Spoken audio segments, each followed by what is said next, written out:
Hi friends, welcome back to Madhuri channel. నేను మీ మాధురి. ఈరోజైతే నా వీడియోలో బెంగళూరు స్టైల్ మాడూర్ వడ ఎలా తయారు చేయాలో చూపిస్తాను. ఇదైతే చాలా సింపుల్ రెసిపీ అండి.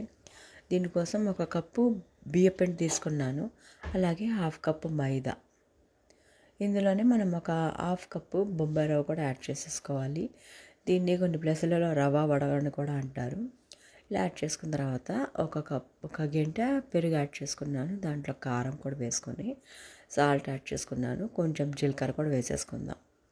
ఇవన్నీ యాడ్ చేసుకున్న తర్వాత సన్నగా కట్ చేసి పెట్టుకున్న ఉల్లిపాయలు, ఇందులో అయితే కరివేపాకు, అందులోనే ఈ పచ్చిమిర్చి చిన్న చిన్న ముక్కలు చేసుకున్నాను, అది కొత్తిమీర, అల్లము, ఇవన్నీ యాడ్ చేసేసుకొని ఒకసారి వాటర్ అనేది దీనికి సరిపడా యాడ్ చేసుకొని డాఫ్ అయితే రెడీ చేసి పెట్టుకోవాలి. లాస్ట్లో కొంచెం ఆయిల్ అనేది వేసేసుకొని ఒకసారి డాఫ్ మళ్ళీ ప్రెస్ చేసుకున్నామంటే స్మూత్గా వస్తుంది. ఇలా 5 నిమిషాలు పక్కన పెట్టుకున్న తర్వాత మనం చేతికి ఆయిల్ అనేది అప్లై చేసేసుకొని వీటిని జాగ్రత్తగా వడల్లాగా వత్తేసుకోవాలండి. ఇదైతే ఇప్పుడు ఆయిల్ అయితే రెడీగా ఉంది కదా, మనం డీప్ ఫ్రైకి దీంట్లో ఒక్కొక్కటి స్లోగా వేసేసుకున్నాం. ఇలా అన్నీ వేసేసుకున్న తర్వాత మనం స్లోగా కలబెట్టుకుంటూ ఉన్నామంటే ఈ వడైతే బాగా ఫ్రై అవుతుందండి.